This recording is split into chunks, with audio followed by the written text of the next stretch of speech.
The Department for Work and Pensions has officially confirmed a major increase to the state pension that could see some retirees receive up to £2,344 more per year. For anyone aged 50 or above in the UK, this announcement is not just another headline, it's a potential lifeline. At a time when inflation is still eating into savings, utility bills remain unpredictable, and the cost of food and transport refuses to settle, the possibility of a significant pension boost feels like long overdue recognition. For many older people, the state pension is not simply a monthly payment. It is the foundation of their independence, their dignity, and often their only guaranteed income. Let's start with the facts. On the 22nd of June, 2025, the DWP issued projections that confirm the new state pension, the version introduced in April 2016, will increase from £230.25 per week to approximately £241.05 per week, starting from April 6, 2026. That means the full yearly amount for those with complete national insurance records will rise from £11,973 to around £12,535. That alone is an increase of £562, a figure that is already meaningful for those living week to week, where every pound matters. But the headline, amount £2,344, refers to something more complex and potentially more rewarding. That upper figure applies in certain cases where pensioners are receiving not just the base state pension, but also top-up payments, deferral bonuses, underpayment corrections, or additional entitlements under older pension schemes.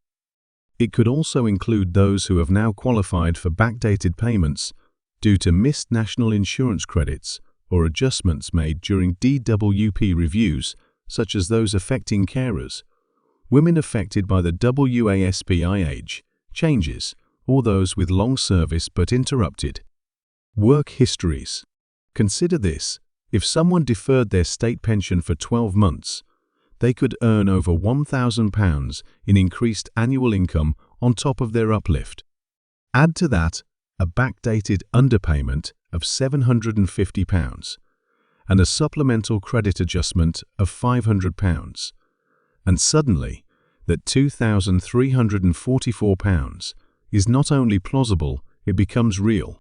These kinds of combinations are now happening more frequently as the DWP continues to resolve long-standing administrative errors and implements corrections in line with public and parliamentary scrutiny. What does this mean for you or someone you know? Let's take the example of Mrs. Patel from Leicester, age 73, who spent over a decade caring for her elderly mother. For years, she was unaware she could claim carer's credit, which would have boosted her national insurance record. A recent reassessment, triggered by DWP's review, credited her with 8 additional years. That instantly improved her entitlement, qualifying her for the full new state pension amount and back pay worth over £1,200. Combine that with the standard triple lock increase, and she is now looking at more than £2,000 in additional income over the next year. That isn't a windfall, it's justice.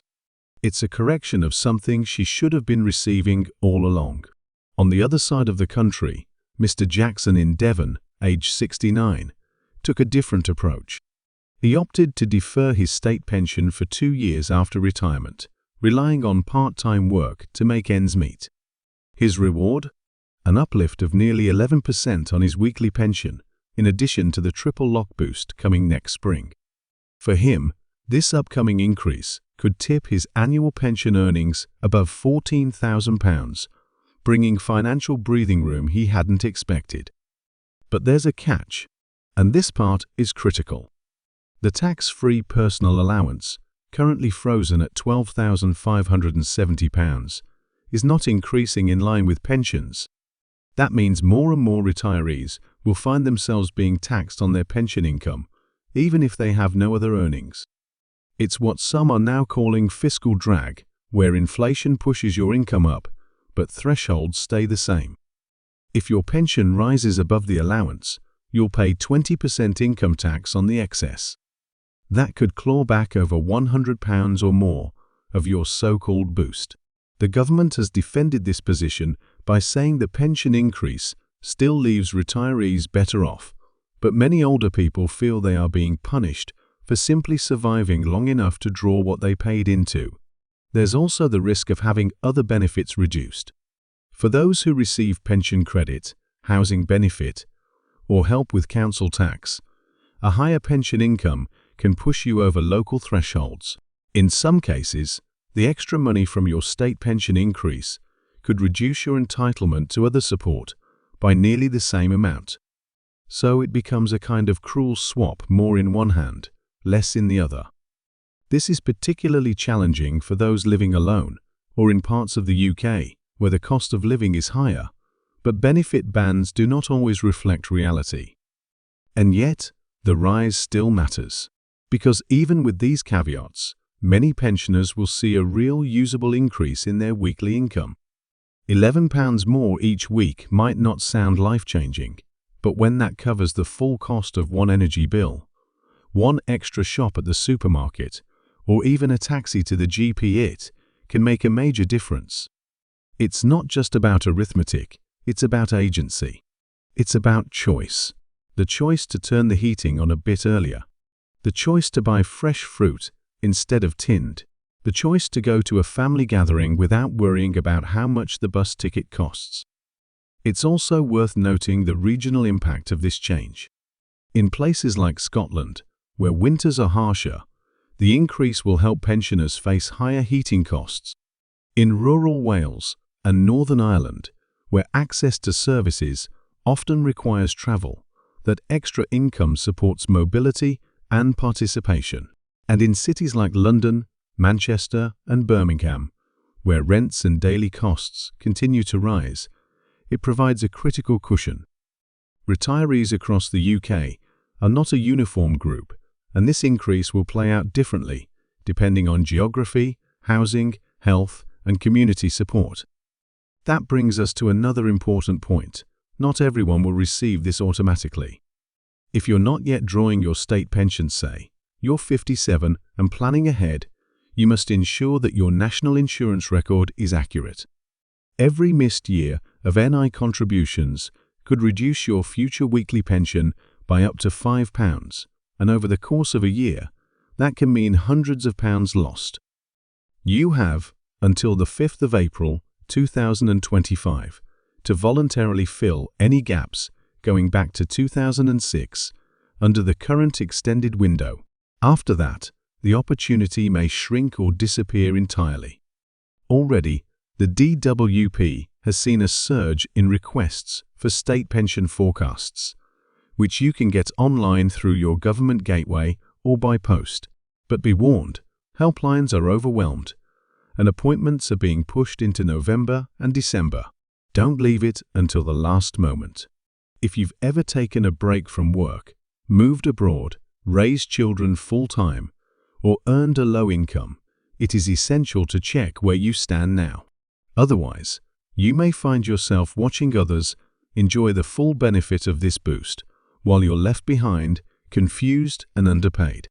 There's also the matter of trust. Many pensioners remember past promises about pension age, about top-ups, about winter fuel payments that were later revised, reduced, or removed. So while the £2,344 figure sounds impressive, many are asking, how long will it last? Is it sustainable? And will a future government, facing budget pressure, come for pensions next? The Office for Budget Responsibility already warns that state pension spending will rise to over £160 billion per year by the end of the decade, a level that invites scrutiny from policymakers looking to make savings. Younger generations are increasingly frustrated by what they perceive as generous protections for pensioners, even as many older people feel barely secure at all. It is not just about numbers. It is about values. The value of fairness, that if you work hard, contribute over a lifetime, and live modestly, the system will support you in return. The value of reliability, that the pension you were promised is still there when you need it. And the value of transparency, that when changes are made, you are told clearly what they mean, how they apply, and what steps you must take. So here's what you should do next. Find your latest pension statement. If you've lost it, request a new one. Check your national insurance contribution history. Look for gaps and act quickly to fill them before the deadline. If you believe you're owed credits, for example, as a carer or someone who took time out to raise children, contact the pension service. If you've deferred your pension, confirm how your increase will be calculated. And most importantly, speak to those around you. Many people in their 70s or 80s are not online and may miss these updates entirely. A simple conversation can change what someone